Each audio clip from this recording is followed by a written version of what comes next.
So there are two loose heads just floating around in here somewhere? You can hear them at night. They whisper to each other and then cry. Since our host isn't here, would anyone care to mix me a drink? Horror films ask us many questions. Who will survive and what will be left of them? Who's going to believe a talking head? What's blood for if not for shedding? Do you like scary movies? Have you checked the children? Maybe we'll find the answers together. Thank you for joining us on Photo Flow, Terror in the Smiles. Here are your hosts, Eric Jones and Jake Almond. Good evening. I'm your host. Sorry for the delay, folks out there that have no idea there was a delay. But welcome to Photo Flow. I am Jake, and this is Eric, and I'm going to let Eric take it away. But I knew there was a problem when we were recording earlier, because when I said that, there was this long 30 seconds of dead air, and I thought, well, maybe he's pulling up IMDb or something.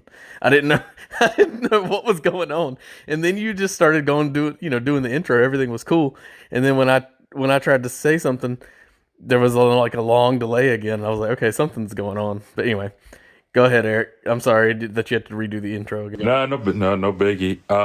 So our double feature today, we are examining two films of haunted towns.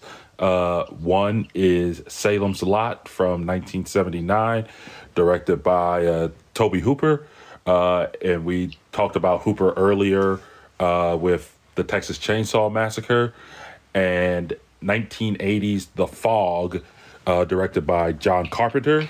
And we discussed Carpenter before with The Thing and his debut film Dark Star. So back to two veterans of the genre. Yes, two greats. I think that they both you can look and actually see these two guys specifically, Hooper and Carpenter. Just before we dive into it, these two guys created so many of the tropes, whether it be accidental or whatever. They created so many tropes, especially in the slasher genre. Or just the horror genre in general, really, because with Hooper's Texas Chainsaw, you have the birth of the final girl, and you have really kind of, even before Halloween, I think Texas Chainsaw and Black Christmas there in the early 70s kind of helped, start what Halloween ultimately perfected. And but Hooper gave us the final girl, the idea of a final girl, and Carpenter gave us the ultimate scream queen. So they both just tapped into something there, and I think Hooper actually has a couple of minor masterpieces beyond Texas Chainsaw. But I mean, if the man never did another movie beyond Texas Chainsaw Massacre, that alone is just a huge moment for the horror genre. And with Carpenter, he's got multiple contributions that people still love and talk about endlessly. So.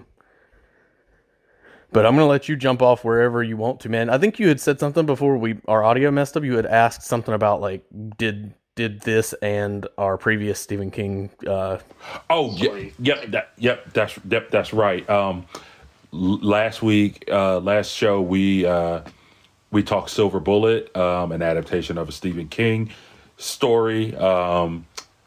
We also did The Shining, an adaptation of a Stephen King story. Our famous Lost episode of It. Oh God, yes. And so we're back again with another adaptation of Stephen King's story. So yeah, I guess I'll start with Salem's Lot, because this was the first time I've seen it, and I bought. Okay. I for some reason thought you had seen this one before. No. I bought the Blu-ray a couple years ago. Because I was in Barnes & Noble and it was $10, and it was Halloween time, so I was like, okay, I've never seen this. Let me add to it, add to the collection. And I didn't get to watch it then or last year, and so I was like, all right, let me finally get this out the plastic and give it a watch. What I didn't know then, the 1990 It, I did not know it was a TV miniseries. I always thought it was a straight up film adaptation. because it was directed by Tobe Hooper. So I was surprised when I was like, oh, this was a miniseries, and Hooper. So that's a big grab to be able to grab a director as influential as Hooper for your TV adaptation. Yeah, well, see, the thing that's kind of surprising to me is, uh, I intended, and I didn't get around to doing it, but I intended to research how that came about because there were a lot of like directors that were just TV directors that I feel like would have probably been the typical choice to direct a miniseries, and this was at a time when film people didn't typically jump to TV, and TV people didn't typically jump to film that easily. So it is kind of strange, and I could understand why you would think that. And even stranger is outside of the U.S. And I did see this when the little bit I did look into it. Outside of the U.S., there was apparently an R-rated cut that was 112 minutes long that was released theatrically. So there is a theatrical version of this movie by Tobe Hooper. I have no idea what that looks like. I would love to see that version. If it was on Blu-ray, I would totally buy it just to experience that. But um, I don't know. Maybe one day. I know Scream Factory did Return to Salem, like they did a special edition of Return to Salem's Lot. Maybe one day they'll get the rights to do this one and actually find that alternate cut. I would love to see it. Yeah, that's really interesting because, and now the first thing I'll say is that as I was watching it, so even though I was surprised that it was a TV miniseries, I was like, oh, how does Hooper, adjust to it? Because, like you were saying earlier, there were TV directors. I almost would expect someone like Richard Donner, even though by then he was directing films. But Donner, directed a lot in TV, and we know he directed a good bunch of Twilight Zone episodes and some other classic TV shows. So if you had gotten someone like him, or even Steven Spielberg at that time, we covered Duel, and Duel was originally a TV movie. I believe he directed like the pilot episode of Columbo. So even though by '79, he was doing, he had already did like Jaws and like Close Encounters, but that's still something that he's familiar with. I never, unless there's something I don't know, I never really knew Hooper to be a TV, a TV director. But as I was watching it, I was really surprised how well of a handle he was able to translate. Well, I'm assuming in the translation because I've never read. Note for all our listeners: anytime we cover Stephen King, an adaptation of a Stephen King story, I've never read the Stephen King story, so I'm assuming what's gone right in the translation of it. But it really fits TV, and I would have to imagine because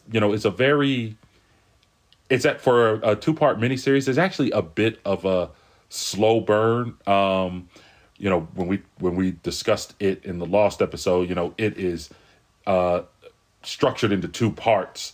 So you have part 1 with the kids, that's a sort of a definitive beginning, middle, end, and then you got the adults with a definitive beginning, middle, end. Whereas Salem's Lot is pretty much just one story that's going straight through. But I think the first thing that I noticed about it was it takes its time being atmospheric, and that I thought, I was like, okay, so Hooper really kind of understands that this is television, and he has to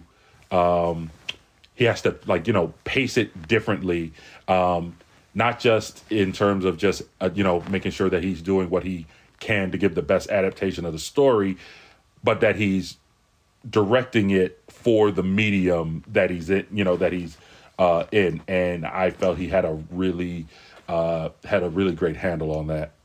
Yeah, to me. Well, speaking on the book, I think that my biggest issue with Salem's Lot and why because I really like so much of it, especially I think the latter half is really, really strong.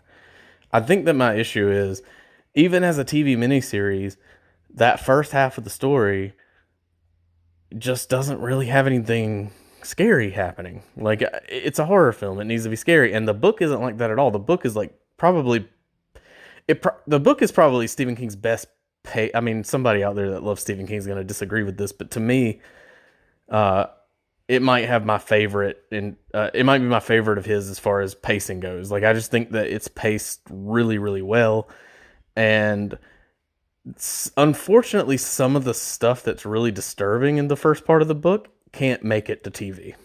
And I mean, there's some like really horrific stuff that happens that has nothing to do with vampires. And I think that some of that stuff they hint at in the movie, but it's kind of funny. It's like you could compare Salem's Lot to Bram Stoker's Dracula in the way that like it's sort of Stephen King's taking of the Bram Stoker tale and making it a story in a fictional, American town. A lot of his stories are like that. So like he creates these little New England towns that don't really exist, but they're based off of like real places. So they always feel like he's making his own universe, his own multiverse in the books. And Salem's Lot is just one of those places. And I'm sure if you've ever been to Maine, or anyone out there's ever been to Maine, there's probably places that you could, when you listen to Salem's Lot or read it, you could identify, and say, okay, I know, I kind of can see where he, drew that from. Most of his stories take place in one of those places, like Derry, Maine, or Salem's Lot, or he's Bangor. I mean, well, Bangor's Bangor's a real place, but places like that. But I don't know. I think that he makes them believable, and a lot of the ideas in Bram Stoker's Dracula are here and present. He just makes them so much more modern and American, and that's kind of the charm of it all. So you could compare it to that, but just like that book, if you watch the I'm trying to think, like the most definitive screen version of Dracula to me, still, no matter what version you like outside of this, the definitive pop culture screen version of Dracula is the 1931 Dracula, just because that was the first iconic version.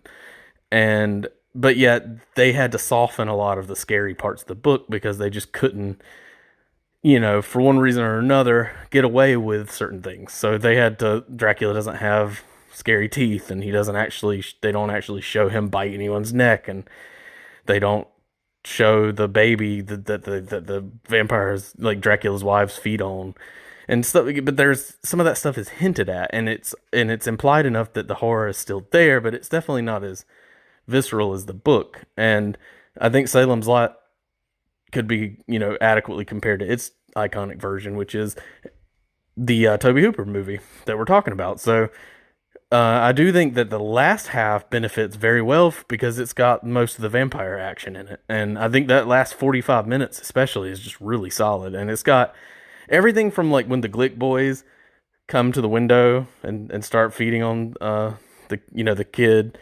He's Glick, right? His last name's Glick. The two kids that turn into vampires and they're feeding on the other kid. But I'm gonna get the names all wrong on everything, even though I have read the book. But anyway, it's been a long time. But that being said, those images are striking and still scary and cool, and there's enough classic vampire imagery there, cinematic imagery there that works for me. I love every scene where the little vampire kid comes to the window. I love the scene in the morgue where the vampire rises from the gurney. I love the creepy vampire in the upstairs room. That part in the book's probably the scariest part to me when I read it.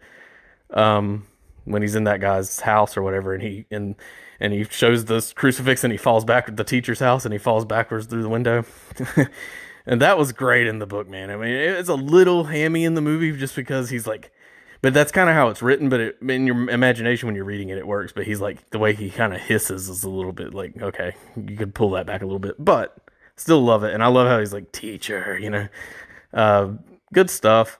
I love I love the ending, like in the when they go to slay the vampires. The problem is, that first half is just setting up characters. It's just setting up the setting, and I don't think the movie. I do think that this has the feel of a Stephen King New England town. I do.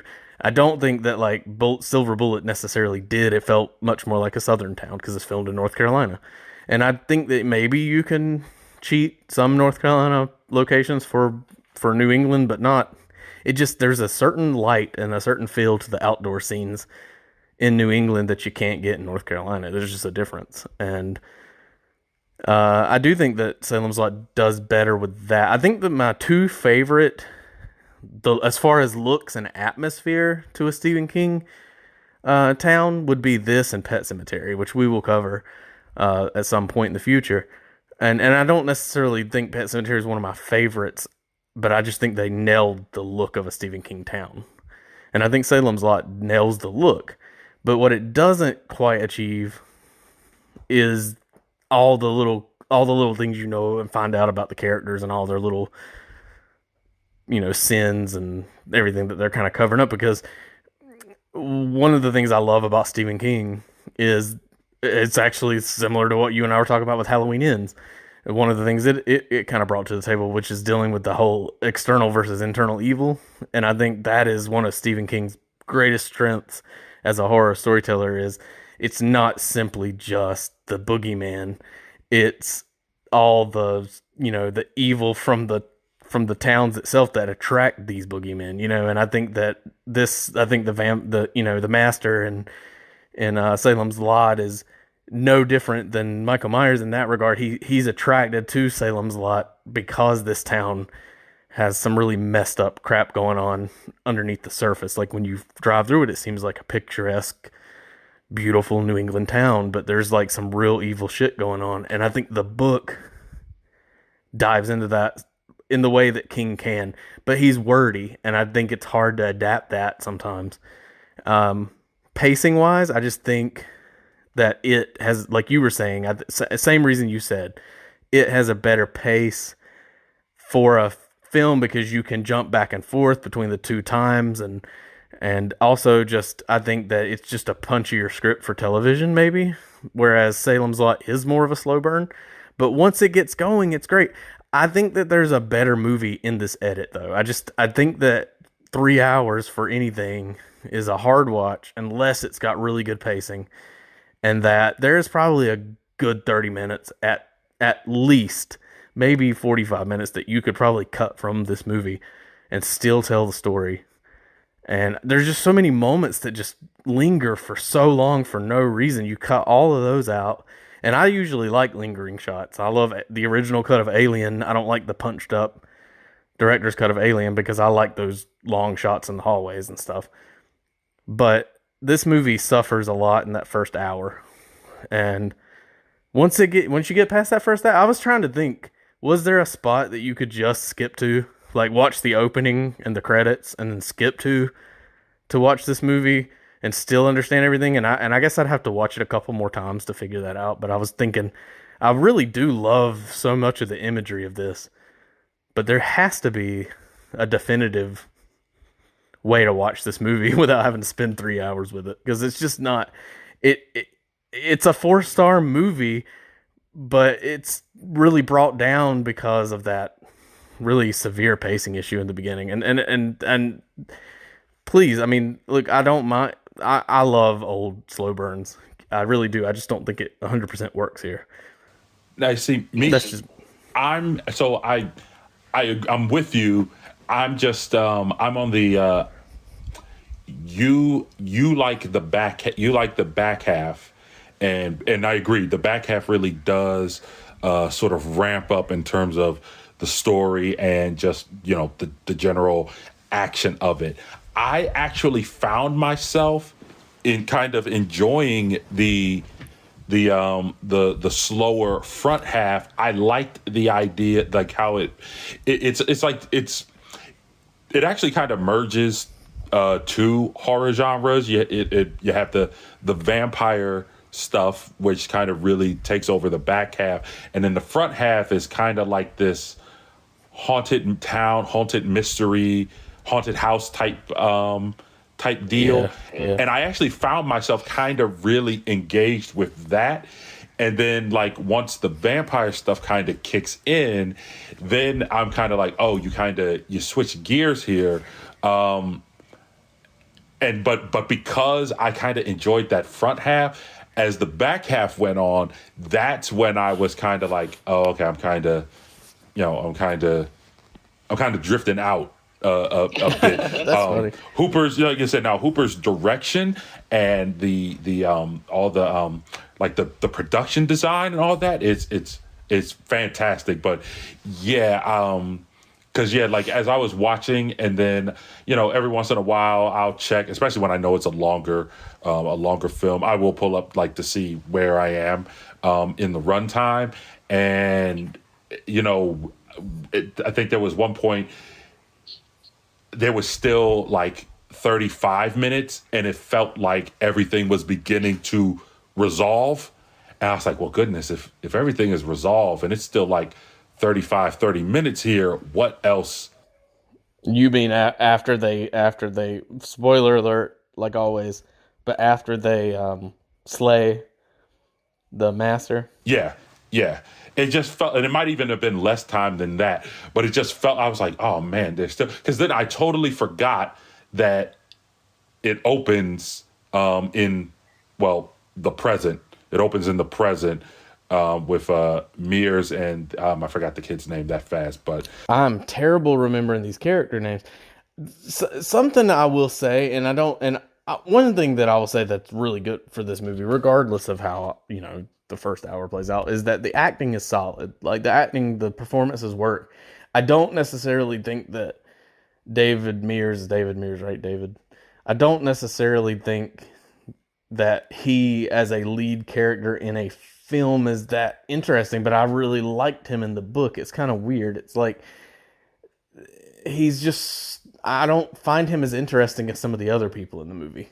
But everybody's given a solid performance, and I really love the kid because, hell, I was that kid. I mean, I was the kid who loved horror stuff, and I didn't have the money to have all the cool toys and all the cool posters and stuff, but I've totally tried to do that kind of stuff in my room and was like, as soon as I was old enough to try to get involved and make short films and movies or plays or just Halloween, work at the Halloween, the haunted house during Halloween, I would make my own blood and gore effects and all that stuff. So I totally love characters like that. And so I was really on board with him. I really love seeing Bonnie Bedelia in this. I think I was talking to someone on Twitter. She's really great in this. I feel like she's genuinely just naturally a good actress. And I other than this and Die Hard, I can't think of anything super iconic that I remember her from, but she's just cool to see in this. When I saw this for the first time, I was like, holy crap, that's Holly McClane. So much that the ending, because she gives such a sweet performance, that ending really hits you. Yeah. And I found out something when I was looking her up, is that she's Macaulay Culkin's aunt. How weird is that? So she and Macaulay Culkin, her nephew, were in two of the greatest Christmas movies of all time.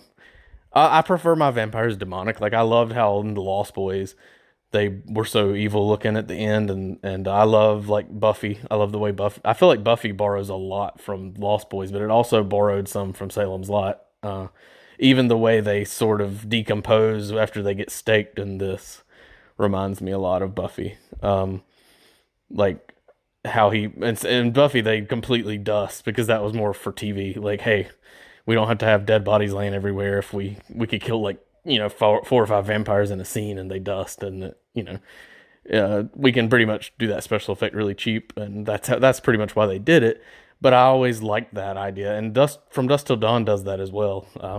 I like that, but just talk about vampire shit for a moment. But I guess it, and I don't mean to be like my lovely wife, who is one of those people that once she really attaches herself to a book, she has a hard time sometimes, I think, with adaptation. She could still appreciate them, but she's like this with Dracula, and I guess I'm a little bit like this with Salem's Lot.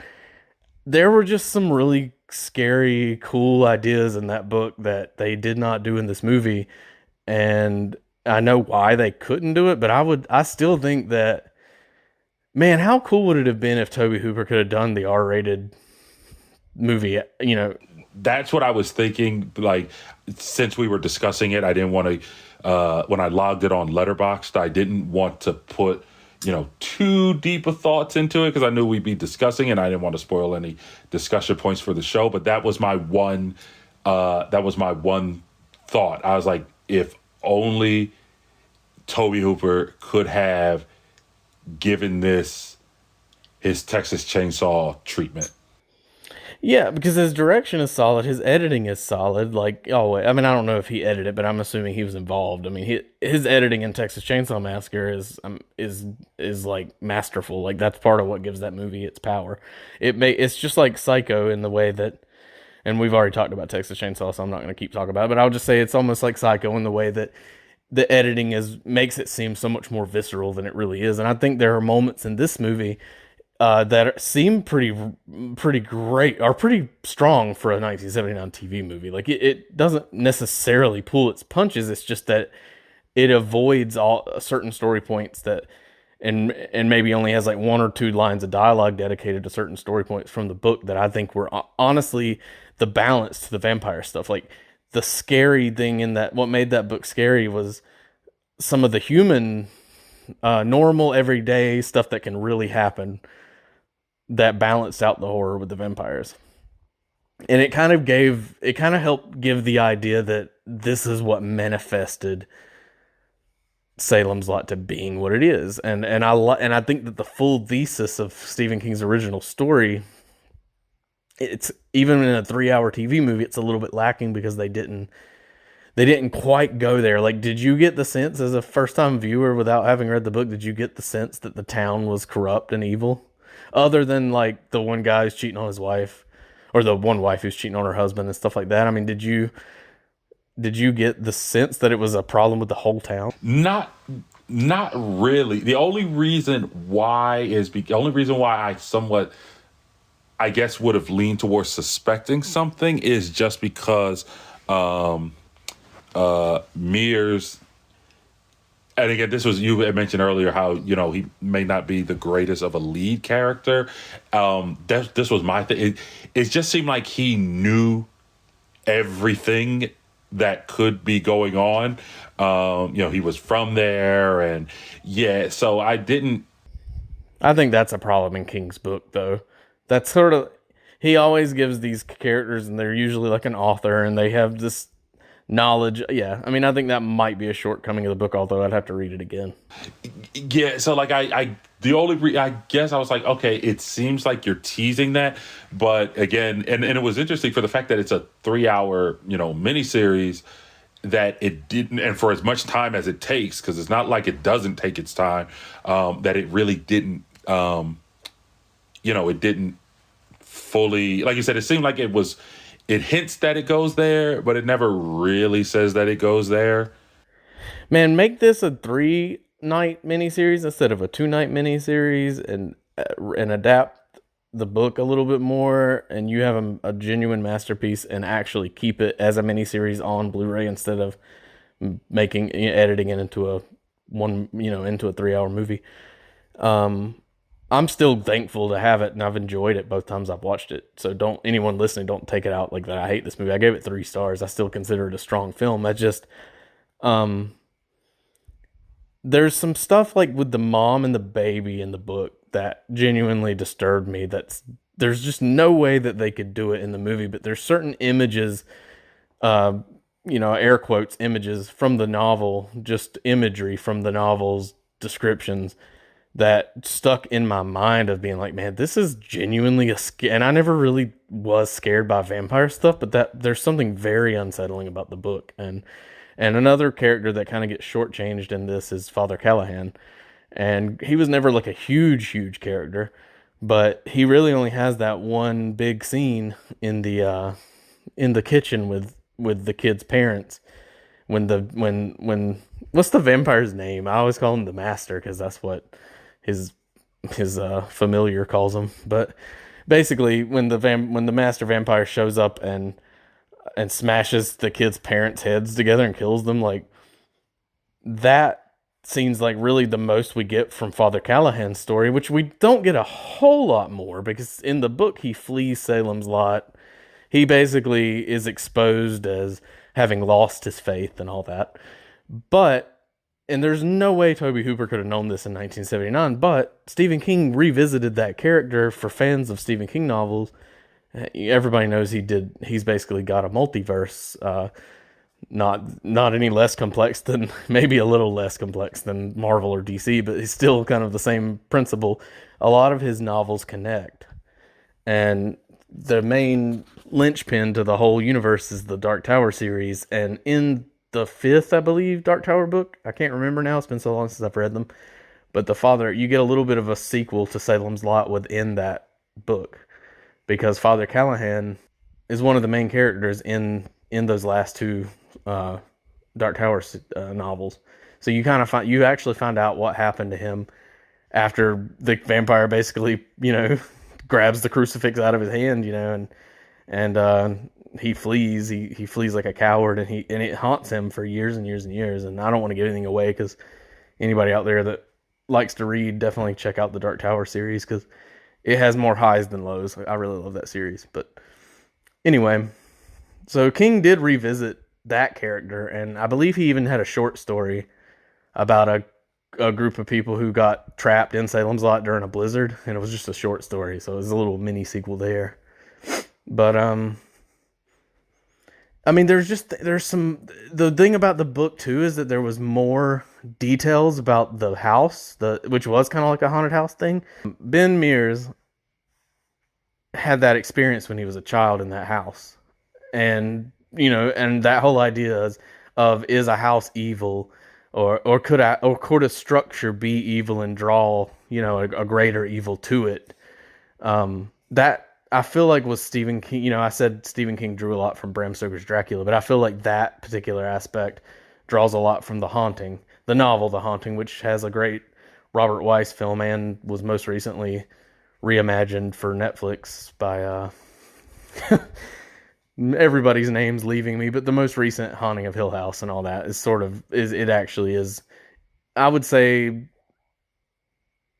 a reworking of the idea, but the same kind of idea that came from the novel. And I feel like, being that Stephen King is an avid reader, that idea of could a house be evil, that's the thesis statement of that book. So, you got all of King's influences, his Tales from the Crypt influence, or I should say, I don't know if Tales from the Crypt specifically, but EC Comics influence. You got the I would say that's where the vampire stuff comes in, and the haunted house is The Haunting, and Bram Stoker's Dracula, all kind of coming together as stuff that probably he loved as a kid and growing up into an adult, and that's when he wrote his vampire story. That's what he's drawn from, and I think that shit came together in a really awesome way. And I think Tobe Hooper probably comes from a similar mindset, so I think it was actually a great match. I would have loved to have seen more Tobe Hooper, Stephen King stuff. I think he would have nailed it.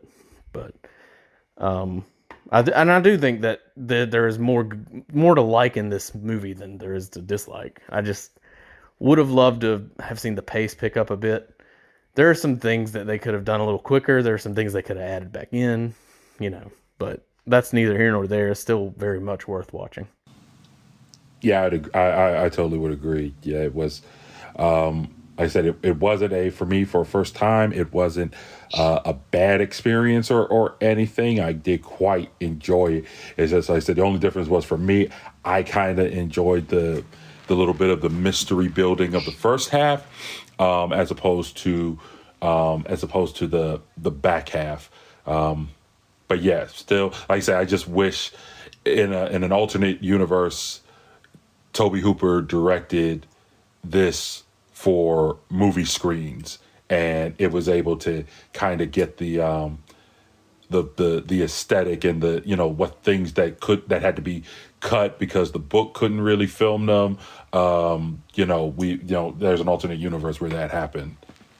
Shirley Jackson, that's who wrote The Haunting, the novel, and I mean, no doubt about it, man. If you've read it and you've read Bram Stoker's Dracula and you throw in a heaping helping of EC Comics, like, there you go, man. And then you get to see Stephen King really, I think the next thing that just stuff, I feel like Salem's Lot is his, like, first of him working through some shit from his childhood, or just shit that he enjoyed from his childhood, stuff that he read. It feels more like that.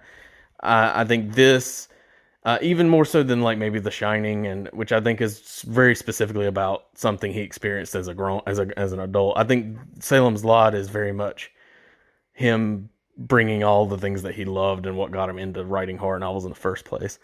And I mean, I think if you Pet Cemetery is definitely drawing from his being a dad to his own kids, but it also feels very much like one of those really grody EC comic stories. So I mean, then you get him writing Creepshow, George Romero directing later on. That very much a love letter to that as well. But I mean, that's what I think Salem's Lot.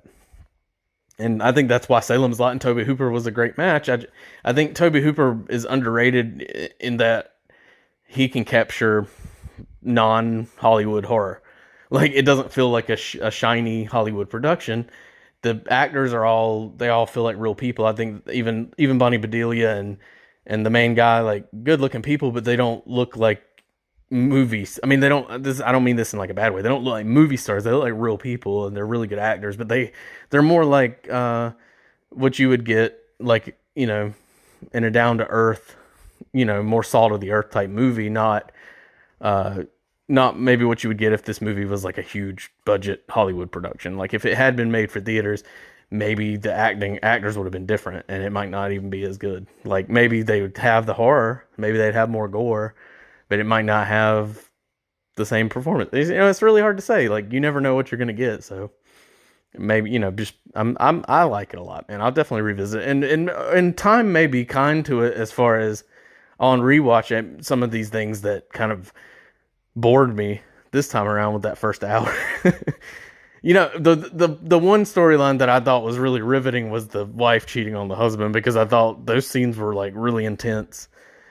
I was kind of thinking the first time I saw it that he was totally going to kill that dude. And I don't remember what did you think about all that? Were you shocked that they went there on a TV movie? Yeah, well, yeah. And specifically, I didn't think I would ever hear, because when he sees them in bed, then she then says, oh, he called me here to rape me. And I was like, oh, they actually said rape on like a TV miniseries. So I was surprised that it that it went there. Now, I mean, and I don't know if this scene is in the book, as it's a problematic scene in general, but I was surprised that that was a direction they went, and having him hold that shotgun, and I can't remember. I don't think he put it in his mouth, but he did. In the book, and I think in the book, I'm remembering this from a while back, but I think in the book, and I know from what I read in the R-rated version that we were talking about, the 112-minute version,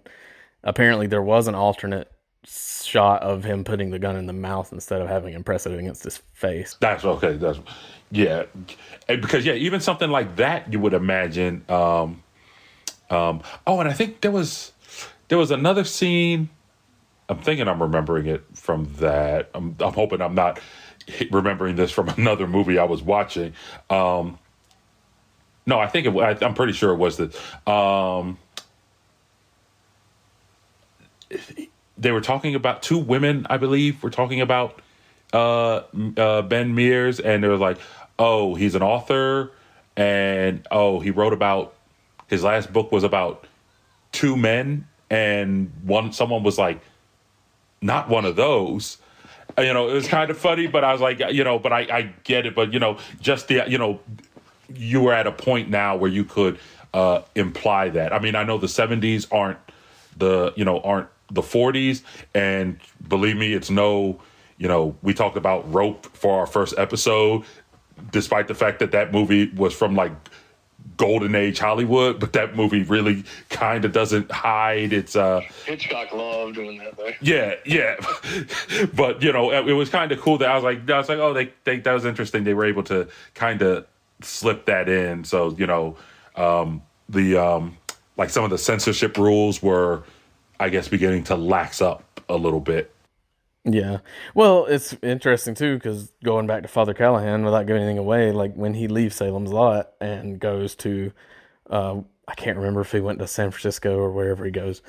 When he gets to where he's going, he actually kind of gives up on being a priest, of course, and because he feels like a failure after the vampire thing, and he embraces his homosexuality, and it's not done in like a joking or weird way. Like, it actually is a very positive I mean, at least it seemed that way when I read it. I didn't read it like as a stereotypical or like, of course that book was written quite a ways after Salem's Lot, but I thought it was kind of interesting the way his character is portrayed, and it's not like, it doesn't go into any like serious detail about it, but it just kind of like, hey, he is kind of free now because he's not in the priesthood which maybe that is kind of a stereotype, but I don't think it does it in like a disrespectful, shitty way.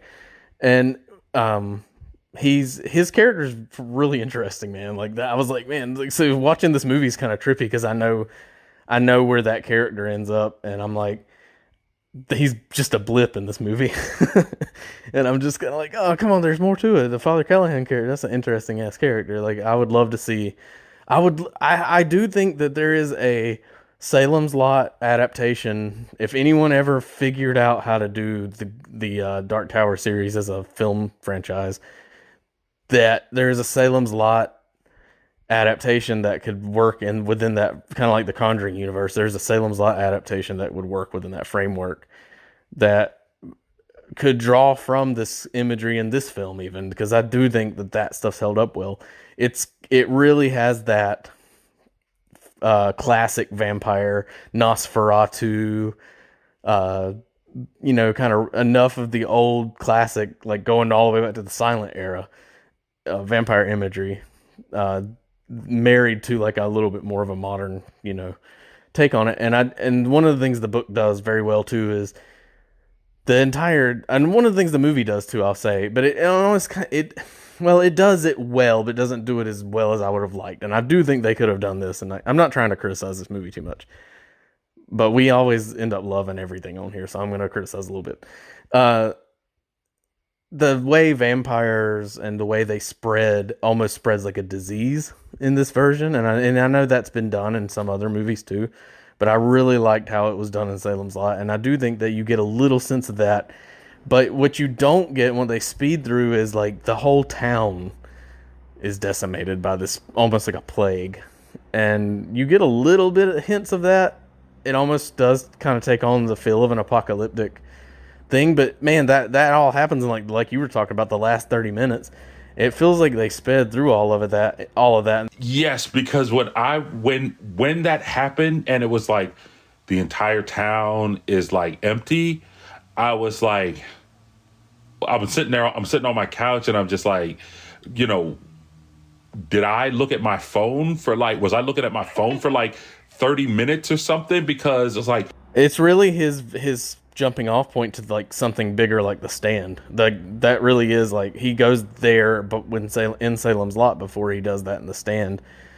Instead of a super flu, it's a vampiric plague, and it's pretty scary, man. Like, it's pretty good. That actually that goes back to Nosferatu, the actual both versions. Well, actually, that version and the Werner Herzog version of Nosferatu from, I think, 1979 also. They both play a lot with the imagery of vampires and plagues, and even kind of, I think it was the original Nosferatu that kind of wraps up the Black Plague, the Black Death with the idea of vampires, almost like they're one and the same. And I thought that was really interesting because it was probably somewhat timely for people, or at least people that knew what that was. It was imagery that they understood. And it really, well, especially with Nosferatu, because what was happening during the making of that movie and when it came out was right there in the Spanish flu, when World War I was going on. You had, people literally just dropping dead. But I feel like Salem's Lot captures that, and in the book, they actually have to go and start slaying the entire town. Like, there's just a little bit of hint of that when they break into the house, and all, the various vampires are in the tomb. But, like, they actually go around the whole town, like, making steaks and staking vampires, and, like, it's pretty long and drawn out, and it's actually very disturbing, man, because they're like having to stake kids and babies, and it's just, could you imagine staking a baby in a movie in 1979 on television? You just couldn't do it. The most you get is like when they burn the house down and you like hear some screams. That's about that's the strongest that they, of that, of that feeling that they show, at least in the show, the miniseries. Yeah, I'm just trying to think of, like, as much as I do like this movie and I will continue watching it, I know that there was an adaptation that they were trying to get off the ground. I think it stuttered out for whatever reason. There is a definitive adaptation that has yet to be made. Podcast Ask Us Many Questions. Who will listen and who will return next week? Who will take the time to rate and review? Check for a new episode of Photo Flow every week. Find us on Facebook and Twitter at PhotoFlow Terror and Instagram on PhotoFlow_Terror. Thank you for listening to Photo Flow. We'll find the terror in the smiles.